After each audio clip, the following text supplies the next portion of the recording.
मैं भीलवाड़ा बोल रहा हूं, वस्त्र नगरी भीलवाड़ा। मैं राजस्थान की टेक्सटाइल सिटी के नाम से भी जाना जाता हूं। मैं वही भीलवाड़ा हूं जिसके कपड़े विश्व भर में प्रसिद्ध हैं और मेरे यहां की अभ्रक पूरे विश्व में निर्यात की जाती है। मेरे यहीं पर वह गोवटा बांध है जिसके ओवरफ्लो होने के बाद यहां का नजारा देखते ही बनता है। मेरी धरती पर ही वो मंदिर है जहां ईंट की पूजा नीम के पत्तों से की जाती है।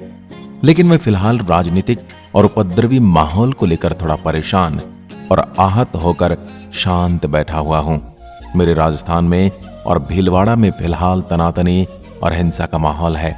करौली, जोधपुर, अलवर के बाद अब मैं भी हिंसा की चपेट में आ गया हूं, जिस कारण मुझे थोड़ा दिन के लिए रोक दिया गया है। हालांकि मेरे लोगों का इस हिंसा को लेकर अभी तक गुस्सा शांत नहीं हुआ है, लेकिन चिंता की कोई बात नहीं है। एक दिन सब सामान्य हो जाएगा और मैं फिर से उसी रफ्तार से आगे की ओर चल निकलूंगा। मैं राजस्थान के दक्षिण में स्थित हूं।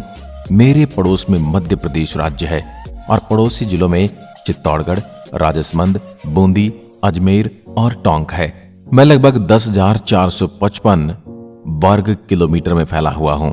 क्षेत्रफल के अनुसार मैं राजस्थान का सवाई माधोपुर के बाद 15वां सबसे बड़ा जिला हूं और ताजा रिपोर्ट के अनुसार मेरी जनसंख्या लगभग 24,08,523 है, जो जनसंख्या के हिसाब से मुझे राजस्थान का 10वां सबसे बड़ा जिला बनाता है। वहीं अगर भाषा की बात करें तो मेरे यहाँ मेवाड़ी, राजस्थानी, हिंदी और खराड़ी भाषा बोली जाती है। मेरा नाम भीलवाड़ा 11वीं सदी में भील जाति के आधार पर रखा गया, लेकिन कुछ इतिहासकारों का मानना है कि भीलवाड़ा टेक्सटाइल में मेवाड़ राज्य के भिलाड़ी सिक्के बनाए जाते थे। इस वजह से इसका नाम भीलवाड़ा पड़ा। आज के समय में मैं मैनचेस्टर ऑफ राजस्थान के नाम से भी प्रसिद्ध हूँ।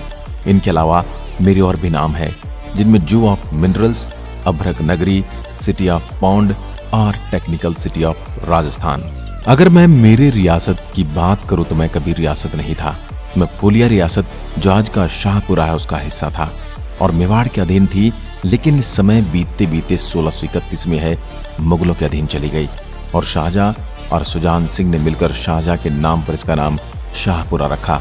लेकिन मैं 1948 के पहले मैं मेवाड़ का यानी उदयपुर रियासत का हिस्सा था। लेकिन आजादी के बाद जब राजस्थान का एकीकरण हुआ तब मुझे राजस्थान का एक अलग जिला बना दिया गया।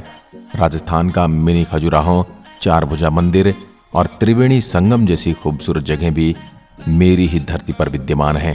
क्या आपको पता है कि प्रतिवर्ष मुझे 2100 करोड़ का टर्नओवर सिर्फ कपड़ा उद्योग की वजह से मिलता है। भीलवाड़ा में यह उद्योग 1936 से शुरू हुआ। यह मेवाड़ रियासत ने यह कपास की एक फैक्ट्री स्थापित की।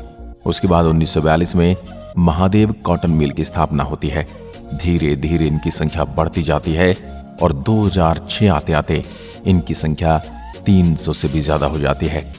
इन्हीं की वजह से भीलवाड़ा को अंतर्राष्ट्रीय स्तर पर पहचान मिली और इन्हीं की वजह से भीलवाड़ा का कपड़ा चीन, नेपाल, बांग्लादेश, मैक्सिको जैसी 60 कंट्रीज में निर्यात किया जाता है और इसी के चलते 2009 में मुझे क्लॉथ एक्सपोर्ट सिटी का दर्जा मिला। दोस्तों, अपनी मूंगफली और बिंदोला के तेल से बनने वाली वनस्पति घी का नाम तो आपने सुना ही होगा, लेकिन क्या आपको पता है 1964 में वनस्पति घी की पहली मिल भीलवाड़ा में ही स्थापित की गई थी।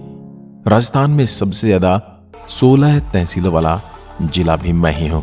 यदि आप मुझे नदियों के शहर की संज्ञा भी दें तो यह कम नहीं होगा, क्योंकि यहाँ पर आपको कदम कदम पर नदी, नाले, झरने, तालाब और बांध और त्रिवेणी संगम जैसे मनोरम दृश्य देखने को मिलते हैं। मेरे यहाँ की प्रमुख नदी बनास है, जो खमनोर की पहाड़ियों से निकलकर भीलवाड़ा से होती हुई चंबल नदी में मिल जाती है।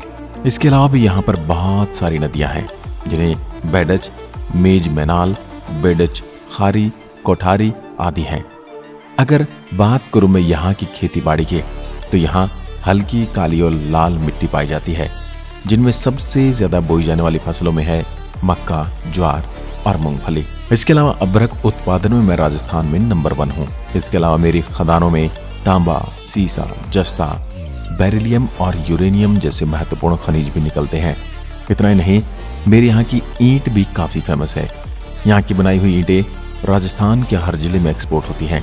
भीलवाड़ा एरिया और जनसंख्या के मामले में बड़ा होने की वजह से यहाँ 2 आरटीओ हैं। एक है भीलवाड़ा और दूसरा है शाहपुरा।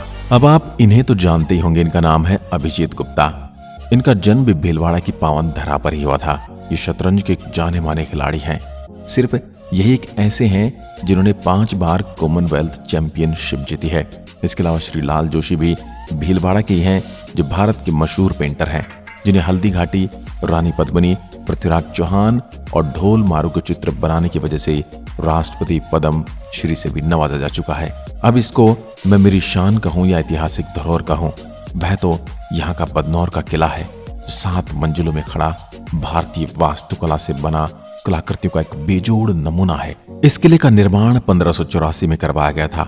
राजस्थान का मिनी पुष्कर कहूं या भीलवाड़ा का हरिद्वार, ये लाइन इस त्रिवेणी संगम पर बिल्कुल सटीक बैठती है, जो बेडच, मेनाल और बनास नदी के मिलने पर बनता है। ये वही पवित्र स्थान है जहां महात्मा गांधी, पूर्व प्रधानमंत्री इंदिरा गांधी और राजीव गांधी की अस्थियां विसर्जित की गई थी। अब इस अद्भुत नजारे को देखिए। ये है मांडलगढ़ का गोटा डैम। जब इस पर मानसून मेहरबान होता है तो जब ये ओवरफ्लो होता है और पानी इसके ऊपर से होकर गिरता तो ऐसा प्रतीत होता है जैसे कोई दूध का झरना गिर रहा हो। अब बात करें मेरे यहाँ के प्रसिद्ध सवाई भोज मंदिर की, तो सवाई भोज मंदिर आसीद में खारी नदी के तट पर स्थित है। यह लगभग 1100 वर्ष पुराना मंदिर है। इसे देव नारायण जी का मंदिर भी कहते हैं। यह मंदिर 24 बगड़ावत भाइयों में से एक सवाई भोज को समर्पित है, इसलिए इसे सवाई भोज मंदिर कहते हैं। देव नारायण जी की फड़ राजस्थान में बहुत ही लोकप्रिय है। यह राजस्थान की सबसे लंबी, सबसे प्राचीन फड़ है। यहाँ पर भाद्रपद शुक्ला छठ को एक विशाल मेला भी लगता है। अब बात करते हैं कोटड़ी में स्थित 4 भुजानाथ के मंदिर की, जो कि सफेद मार्बल से बना है। यह भारत का मात्र एक ऐसा मंदिर है जहां पर 4 भुजानाथ की दान देते हुए मूर्ति है, बल्कि सभी मंदिरों में ठाकुर जी की मूर्ति दान लेते हुए है। अब बात करते हैं तिलस्वा महादेव मंदिर की। यह बहुत ही प्राचीन मंदिर है और लोगों की मान्यता है कि यहाँ की मिट्टी का लेप शरीर पर लगाने से किसी भी प्रकार का चर्म रोग दूर हो जाता है। दोस्तों, क्या आपने कभी भी मेरे यहाँ के कपड़ों का अनुभव किया है? क्या आपने कभी वहां से कपड़े की शॉपिंग की है? यदि की है तो आपका अनुभव कैसा रहा? और यदि आप यहाँ घूमने आए हैं तो आपका भ्रमण और आपकी यात्रा कैसी रही? हमें कमेंट में लिखकर जरूर बताएं। एक बार फिर मिलता हूं एक और ऐसे ही वीडियो के साथ। तब तक के लिए नमस्कार, धन्यवाद, जय हिंद, जय भारत।